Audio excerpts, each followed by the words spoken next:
Una vez más, hola a todos y bienvenidos a nuestro canal Tiagomed, lugar en donde podrás encontrar revisiones teóricas de medicina explicadas de manera sencilla. El día de hoy contamos con la presencia de uno de nuestros nuevos colaboradores. Su nombre es Juan David Quijano y de primera mano les puedo decir que es una de las personas más brillantes que he conocido en esta carrera.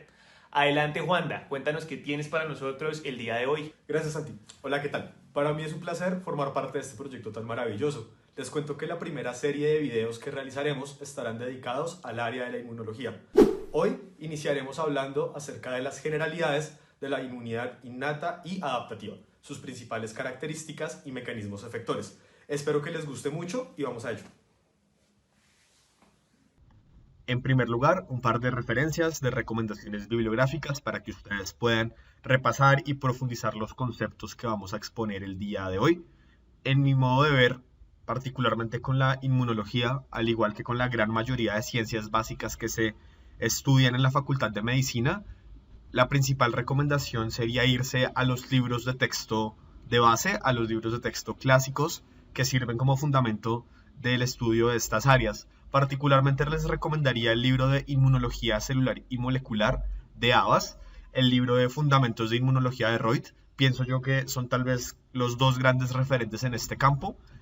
En mi opinión personal, el libro de Abbas es tal vez el más amigable de manejar, el más amigable de leer para mi gusto. Sin embargo, también la invitación es que ustedes le den la oportunidad de explorar diferentes fuentes, de leer de los diferentes libros y de los diferentes textos para que encuentren el que se adapte mejor a su metodología de estudio y a sus necesidades específicas, dependiendo qué tan profundo, qué tanto detalle necesitan y quieren aprender. Pienso que el de Abbas es un buen punto intermedio entre presentar la información de una manera entendible y un grado de profundidad adecuado sin ser demasiado difícil de leer.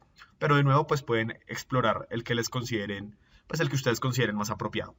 El libro de Inmunología de Rojas, particularmente en el contexto colombiano y latinoamericano, es también un buen referente, bastante recomendado y también pueden revisarlo para poder profundizar algunos conceptos.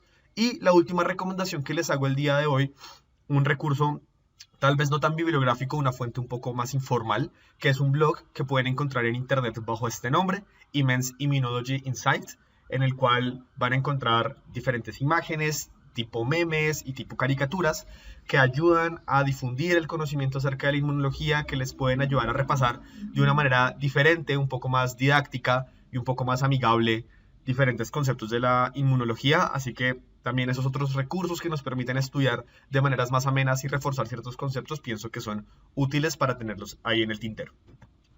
Dicho eso, el video de hoy vamos a centrarlo, tal como lo mencionábamos ahorita, en los tres primeros ítems de esta tabla de contenido, a saber, en primer lugar, una introducción y unos conceptos generales sobre la respuesta inmune y el sistema inmunológico. Segundo, vamos a ver los componentes y los efectores de la inmunidad innata y luego los componentes y los mecanismos efectores de la inmunidad adaptativa. Vamos a centrarnos principalmente en estos tres elementos.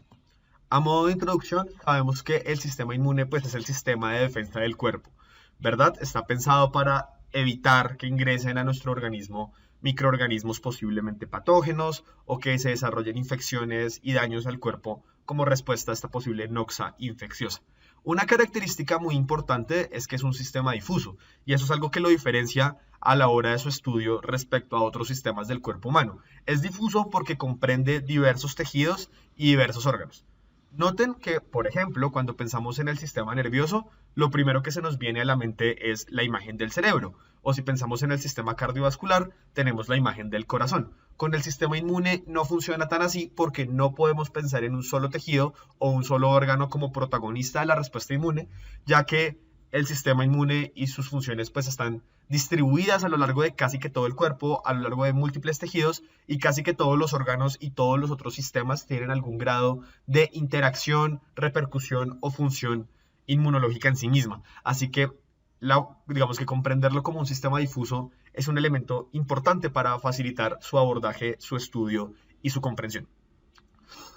Tercer elemento central que tenemos que mencionar desde ahora, el sistema inmune se caracteriza por su capacidad para reconocer elementos propios versus elementos no propios.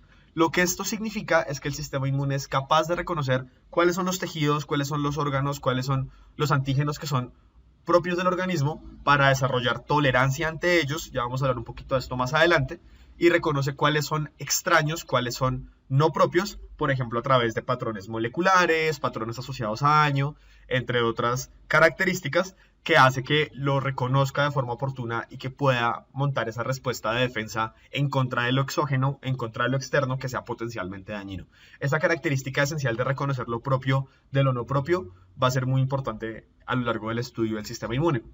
Y si bien está conformado por múltiples elementos, podríamos clasificarlos en general en elementos celulares y elementos humorales. Celulares tiene que ver tanto con células granulocíticas, por ejemplo, neutrófilos, mastocitos, eosinófilos, basófilos, o también elementos, digamos, células no granulocíticas que están, por ejemplo, en el sistema fagocítico, como los macrófagos, como las células dendríticas.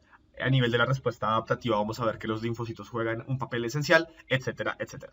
Mientras que los elementos humorales se refiere esencialmente a los elementos que son secretados, a los elementos que se producen para liberarse en los tejidos o para liberarse en el plasma del organismo, por ejemplo, el sistema del complemento, por ejemplo, las citoquinas, los anticuerpos, sus diferentes tipos de inmunoglobulina y demás. Ya vamos a ir viendo en detalle cada uno de esos elementos y desglosando sus funciones. Acá a continuación les muestro una gráfica que vamos a ir viendo probablemente a lo largo de la presentación, a lo largo del tema, del video, múltiples veces. Cada vez vamos a ir complejizándolo un poco más, así que esta primera parte es importante que la tengamos clara a modo de introducción. Nos representa la duración de una infección en el eje X, en el tiempo, y en el eje Y, el inóculo infeccioso, es decir, la cantidad de microorganismo que ingresa y que se multiplica y que se reproduce. Dígase bacteria, virus, parásito, hongo o cualquier apellido que le quieran poner a ese inóculo infeccioso, a esa carga de microorganismo infectante. Y el punto cero de la gráfica es la entrada de ese microorganismo al cuerpo. Noten que durante esta primera etapa en la cual el microorganismo está entrando, creciendo, reproduciéndose y aumentando progresivamente su carga, su inóculo infeccioso, la respuesta inmune innata, que es la primera que se activa, que es la que está disponible, diríamos, patrullando, completamente alerta para iniciar una respuesta en el momento en el que aparezca una amenaza, va a ser la primera que entra en acción casi de inmediato. Noten que hay un umbral de un nivel antigénico para el cual se activa la respuesta adaptativa, es decir, la transición hacia la inducción de una respuesta adaptativa requiere de cierta carga de inóculo infeccioso, cierta carga de antígeno para poder desencadenarse. Recuerden ustedes que el concepto de antígeno se refiere a toda aquella sustancia, molécula, macromolécula, secuencia de polipéptidos o demás, que ya sea sola o ya sea en asociación con otras moléculas, es capaz de inducir una respuesta inmune. Es decir, un antígeno es, por definición, inmunogénico, es capaz de activar una respuesta inmune. Cuando cierto nivel de antígeno se alcanza, pues se va a inducir esa respuesta adaptativa, que es este momento en el cual está creciendo exponencialmente el inóculo infeccioso y mientras tanto se está dando esa inducción de la respuesta adaptativa con los diferentes mecanismos que vamos a ir desarrollando. Una vez que esa respuesta inmune adaptativa se establece, se activa por completo, noten que aquí es donde empieza a controlarse, a depurarse ese patógeno, a disminuir el inóculo infeccioso de una forma mucho más eficiente. Y esto es justamente porque la respuesta inmune adaptativa tiene esa característica de ser bastante más eficiente y eficaz a la hora de la depuración de los patógenos, y ya vamos a ver las características específicas por las cuales lo logra. Finalmente, después de la depuración del patógeno, cuando ya se controló ese inóculo infeccioso, pasamos a una última etapa, un último estadio, que es el de la memoria inmunológica. Y es algo sumamente importante, también un concepto que vamos a ir retomando a lo largo del video, y es que después de la resolución de un proceso infeccioso, el cuerpo desarrolla una memoria inmunológica a través de la producción de células de memoria, a través de la producción de anticuerpos, de títulos que permanecen circulantes en sangre, etcétera, etcétera, lo que significa que voy a estar mejor protegido ante una posible reinfección, ante una posible reexposición a ese antígeno, y el cuerpo ya va a saber defenderse porque adquirió la memoria inmunológica. Esto, insisto, vamos a ir desarrollándolo paso a paso. Entonces, a modo de generalidades, tenemos esos dos grandes componentes, la inmunidad innata y la adaptativa. La innata se desencadena casi que de inmediato, el T0 de esta infección, diríamos el momento de la primoinfección, están estos múltiples elementos. En primer lugar, hay elementos que funcionan como barreras mecánicas para evitar el ingreso del microbio, por ejemplo, la piel, las barreras epiteliales, las secreciones mucosas, etc. Hay elementos celulares dentro de los cuales van a ser muy importantes los fagocitos, como los neutrófilos, los macrófagos, las células dendríticas, que también tienen esa capacidad de presentación antigénica, que vamos a ver que es muy importante, los linfocitos NK o natural killer, que son tal vez unas células que se encuentran en un punto intermedio entre lo innato y lo adaptativo, que son capaces de reconocer particularmente infecciones intracelulares y destruir a las células antes de que esa infección se propague. Funcionan como parte de la inmunidad innata porque están ahí disponibles, circulando, patrullando en caso de que aparezca alguna infección. Y también hay elementos humorales, por ejemplo, las proteínas del complemento, que tienen una importante función de opsonización y de lisis de células que ya vamos a ir desarrollando. Esto ocurre en las primeras, como ustedes verán, horas después de la infección. Después de ciertas horas, hasta el primer día tal vez después de esta prima infección, se va induciendo y se va desencadenando esa respuesta inmune adaptativa, que el paso esencial para que ocurra es la presentación antigénica a los linfocitos, que ya vamos a desarrollar también. Pero el punto de esto es que la inmunidad adaptativa, el mensaje central que quiero que quede de esta gráfica es que el principal efector de esta inmunidad adaptativa van a ser los linfocitos, ya sean los linfocitos B, que posteriormente se multiplican, tienen expansión clonal, se diferencian en plasmocitos y producen anticuerpos, o ya sea a través de linfocitos T, que misma historia, realizan expansión clonal, luego se diferencian en linfocitos T efectores, ya sean T helper o T citotóxicos, y van a contribuir también al proceso de control del inóculo infeccioso y el proceso de control de los posibles patógenos. Entonces, la inmunidad adaptativa de los protagonistas van a ser justamente estos linfocitos, ya sean B o T, dependiendo del tipo de infección.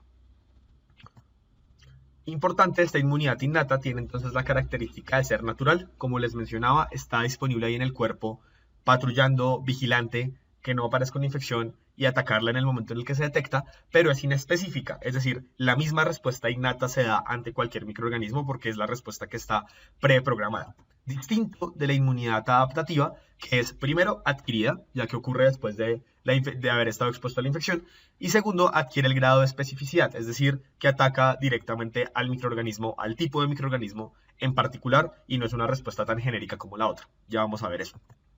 Primero, respecto a la inmunidad innata, vamos a desarrollar algunos conceptos. Primero, unas características esenciales de esta inmunidad. Lo primero, lo que mencionábamos, protege al organismo ante este primer ataque de una forma inespecífica. Es propia de cada individuo, por ende va a tener variaciones según la especie, según la edad, la raza, las comorbilidades de la persona y demás. Está determinada por múltiples factores metabólicos, hormonales, por factores externos como la temperatura, estímulos como el estrés y demás.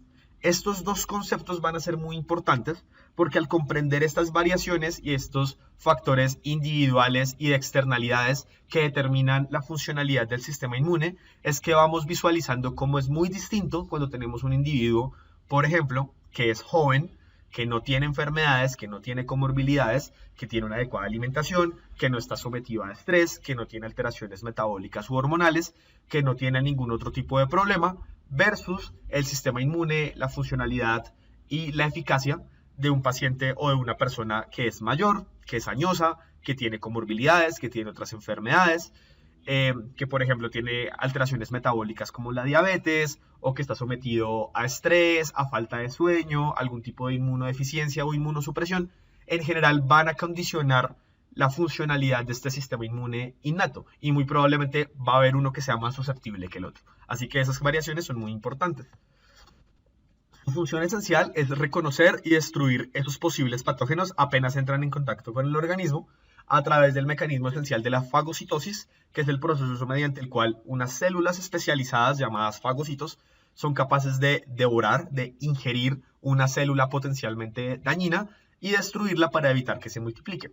Y aquí un concepto muy importante que está aquí subrayado, el de la presentación antigénica. Varios de estos fagocitos tienen además la capacidad de degradar estos antígenos para presentárselos a los linfocitos e inducir una respuesta inmune específica.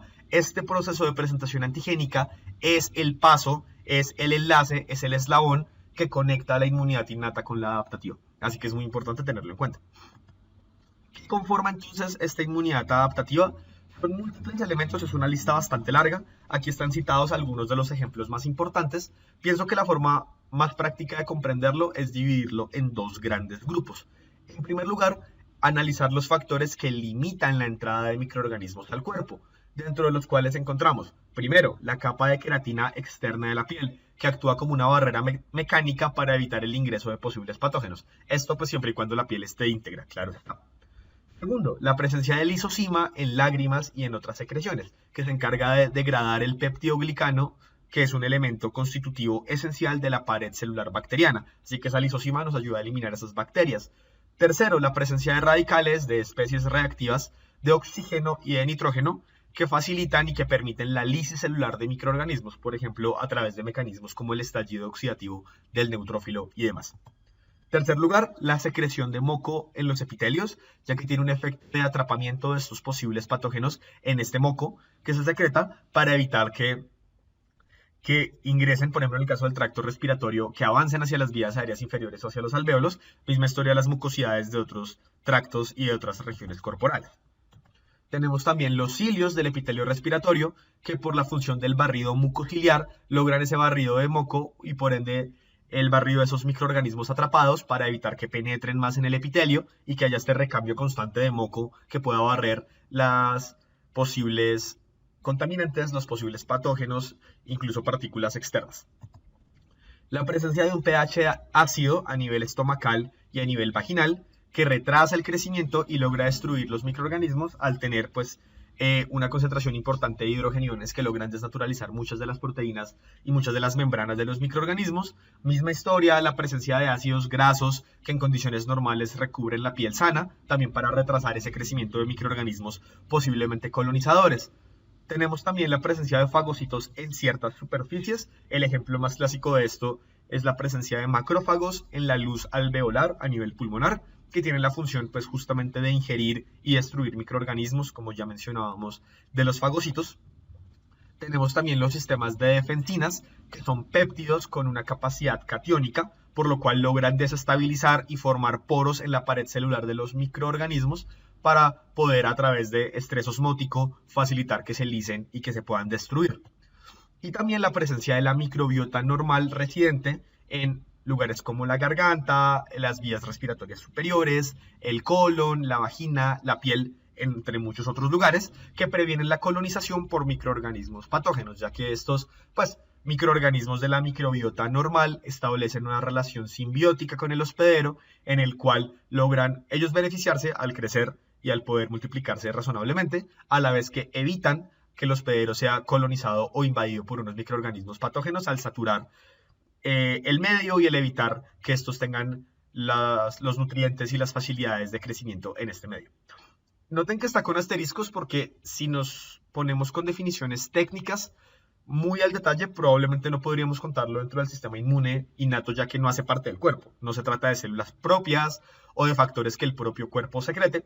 Sin embargo, durante muchos años y sobre todo en las décadas recientes, que se ha estudiado mucho más sobre la microbiota, varios atinan a incluirla dentro del sistema inmune innato, ya que forma parte de nuestro funcionamiento normal y sin duda tiene una función significativa en prevenir esa colonización e invasión por microorganismos que sean dañinos. Así que la microbiota es un factor también a tener en cuenta.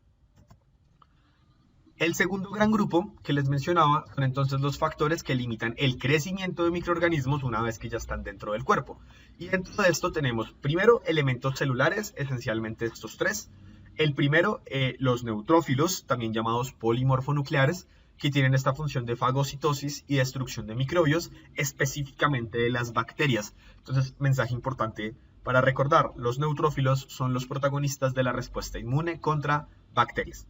Tenemos también los linfocitos natural killer o linfocitos NK que destruyen los microorganismos intracelulares o reconocen las infecciones por microorganismos intracelulares y el ejemplo característico de esto son las células que están infectadas por virus.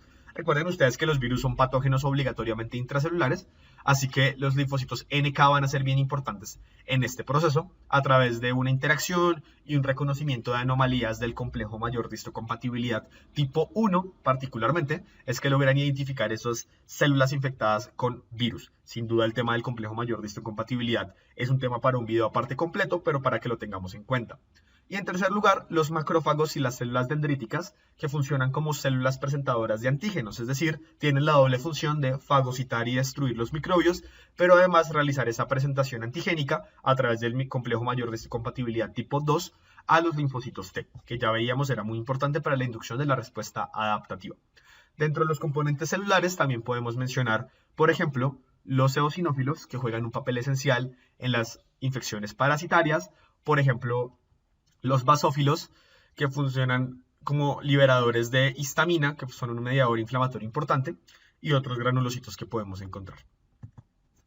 Ya como factores secretados o factores humorales dentro de este grupo, encontramos primero la secreción de interferones, que tienen la principal función de inhibir la replicación viral.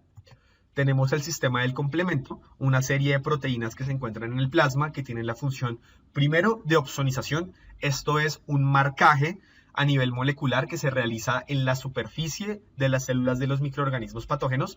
Este marcaje se da con la intención de que el resto del sistema inmune, las otras células, los fagocitos, los anticuerpos, puedan identificar ese microorganismo patógeno y puedan atacarlo. Eso es lo que denominamos opsonización, el marcaje. Y también la formación del complejo de ataque a membrana, ya que la cascada del complemento por diferentes vías van a confluir en la formación de este complejo de ataque a membrana, también llamado MAC, que en últimas forma poros en la pared, en la membrana de los microorganismos para facilitar que se puedan destruir y pues permitir su lisis celular. La presencia de transferrina y lactoferrina, dos proteínas muy importantes que logran secuestrar el hierro que es requerido por las bacterias para su crecimiento y reproducción. Entonces, al captar este hierro, disminuyen la disponibilidad de hierro en el medio para las bacterias y evitan que puedan crecer y que puedan replicarse. Eso también tiene implicaciones directas y es que, por ejemplo, la transferrina se utiliza como un marcador de respuesta inflamatoria, ya que suele elevarse en esos procesos inflamatorios. Uno de los posibles puede ser una infección bacteriana, para tenerlo en cuenta. También está la fiebre y la respuesta inflamatoria sistémica, que tiene el efecto de retrasar el crecimiento de microorganismos y de limitar su diseminación por el organismo a través de la producción de mediadores inflamatorios de los denominados pirógenos endógenos, por ejemplo, citoquinas como la interleuquina 1, interleuquina 6, factor de necrosis tumoral, otros mediadores inflamatorios como las prostaglandinas, etcétera, etcétera, logran retrasar el crecimiento de microorganismos y limitar su extensión por el cuerpo. Y la secreción de citoquinas y de quimioquinas, que tienen la función principalmente de reclutar otras células del sistema inmune y además de inducir respuestas específicas en las distintas líneas celulares. Entonces, en ese sentido, hay, por ejemplo, interleuquinas que sirven para reclutar y multiplicar específicamente a los linfocitos B o a los linfocitos T o a los neutrófilos, o quimioquinas que llaman a macrófagos o que llaman a otro tipo de células del sistema inmune para amplificar esa respuesta inmune e inducir diferenciaciones y respuestas celulares. La segunda parte, entonces, que corresponde a la inmunidad adaptativa, vamos a ver de nuevo unas características que la definen y que son esenciales para comprender cómo funciona. Primero, ya lo habíamos mencionado, la especificidad es la característica que asegura que la respuesta inmune frente a un antígeno se dirija a ese antígeno y solamente a ese antígeno, y no a otro. Es decir, que la respuesta inmune se monta en particular contra un antígeno. Recuerden que ustedes que esa es una de las principales diferencias con la respuesta innata, que es genérica y que es inespecífica. La adaptativa es específica porque la respuesta es para ese antígeno y para ese antígeno solamente. Segundo, la diversidad, y es que a la vez que le genera especificidad, va capacitando al sistema inmune para responder a una gran variedad de antígenos, a un amplio repertorio de antígenos que van quedando en la memoria inmunológica, que van ampliando este repertorio, esta biblioteca, diríamos, de antígenos, los cuales el sistema inmune puede reconocer y montar respuestas. Tercero, lo que mencionábamos de la memoria inmunológica, y es que aumenta la capacidad de combatir infecciones repetitivas por el mismo microorganismo. Cada vez que yo me reexpongo a un antígeno, cada vez que yo vuelvo a reinfectarme o vuelvo a estar expuesto, tengo la respuesta inmunológica más preparada para ser más rápida, para ser más eficaz, para depurar mejor a ese patógeno. Cuarto, la expansión clonal, que es el proceso que aumenta el número de linfocitos específicos que son eficaces ante un antígeno. Es decir, a partir de una célula progenitora que se expone a ese antígeno y que se diferencia para responder de forma óptima ante ese antígeno, generó múltiples células copias, múltiples clonas de ese primer linfocito que permiten multiplicar de forma exponencial, que permiten amplificar esa respuesta inmune. La especialización es la característica que genera respuestas que son óptimas para la defensa contra el tipo particular de microorganismo. Es decir, la maduración de la respuesta que tiene que ver con un aumento de la afinidad de los linfocitos, un aumento de la afinidad de los anticuerpos que se producen a través de, por ejemplo, el switch de isotipo, el cambio de un tipo de inmunoglobulina a otra, entre otros factores que llevan a que la respuesta cada vez sea más especializada para ese microorganismo y sea más óptima. El fenómeno y la capacidad de contención y de homeostasis, que es sumamente importante, ya que permite al sistema inmune recuperarse después de haber tenido una respuesta ante un microorganismo, estabilizarse, evitar que se cause daño excesivo al cuerpo y responder de nuevo, estar preparada para responder de nuevo a una futura exposición a antígenos. Eso es algo sumamente importante porque noten que el sistema inmune, al igual que cualquier otro sistema del cuerpo, funciona bajo el principio de la homeostasis. ¿Qué significa esto? Que es capaz de autorregularse en condiciones de salud y es capaz de comprender, según las necesidades del cuerpo, cuando tiene que amplificar la respuesta inmune, cuando tiene que contenerla, cuando tiene que frenarla o de plano cuando debería acabarla, a través de feedbacks constantes, de circuitos de retroalimentación de feedback positivo o negativo que estimulan o que frenan el sistema inmune según la necesidad. Eso permite que, por ejemplo, no se perpetúen daños inflamatorios al cuerpo y que que el sistema inmune se encuentre preparado y en reposo, listo para responder a una futura amenaza. Y la última característica es la falta de reactividad ante lo propio, es la cual impide al sistema inmune dañar al hospedero durante las respuestas que elabora ante antígenos extraños o externos. Eso es algo muy importante que ya mencionábamos al comienzo, y es que la no reactividad a lo propio es lo que permite que el sistema inmune tenga tolerancia, es decir, que sea capaz de reconocer cuáles son sus tejidos, cuáles son sus órganos, cuáles son sus células, cuáles son los antígenos naturales del cuerpo, para no montar una respuesta inmune ante ellos. Noten que cuando este reconocimiento de lo propio se pierde, esta tolerancia se pierde y empieza a haber reactividad ante antígenos propios, es que se causan los fenómenos autoinmunes o autoinflamatorios que caracterizan a muchas enfermedades pues, que conocemos en la vida cotidiana. Por ejemplo, el lupus eritematoso sistémico, la artritis reumatoide, el síndrome de Sjögren y absolutamente todas las enfermedades autoinmunes. Buena parte del componente tiene que ver con esto, la pérdida de tolerancia de lo propio que hace que el sistema inmune se haga autorreactivo. Ahí es donde empiezan a aparecer daños, así que esto tiene implicaciones directas y es muy importante comprender ese concepto. Aquí está un ejemplo entonces de cómo es que se da esto de la respuesta inmune primaria y secundaria y cómo la adaptativa va madurando esa capacidad efectora de la respuesta inmune. Tenemos un ejemplo en la primera flecha, la exposición a un antígeno X, que está representado en el color violeta. Noten que al exponerse al antígeno X hay una primera respuesta anti-X, que es una respuesta primaria. Hay unos linfocitos B que son vírgenes, es decir, nunca han estado expuestos, nunca han estado en contacto con ese antígeno y que van a empezar a reconocerlo, que van a empezar a adaptarse a él.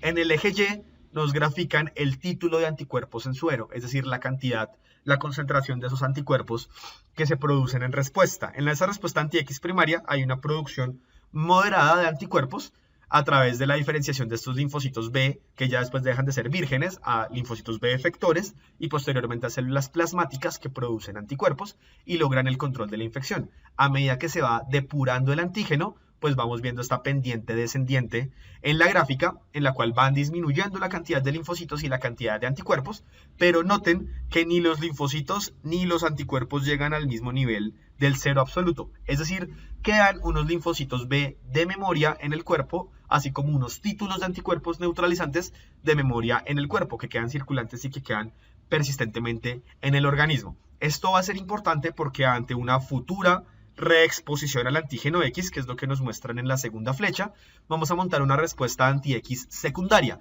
que como ustedes pueden ver, primero, tiene una pendiente ascendente mucho más marcada, es decir, es mucho más rápida, pero segundo, tiene mucho mayor amplitud, es decir, hay una producción mayor de Pues primero, una diferenciación mayor a células plasmáticas de estos linfocitos B de memoria que se hacen efectores, además una producción mayor de anticuerpos y por ende una respuesta más voraz, una respuesta más agresiva, entre comillas, pero en últimas una respuesta más eficiente contra ese antígeno específico, logrando una depuración más rápida.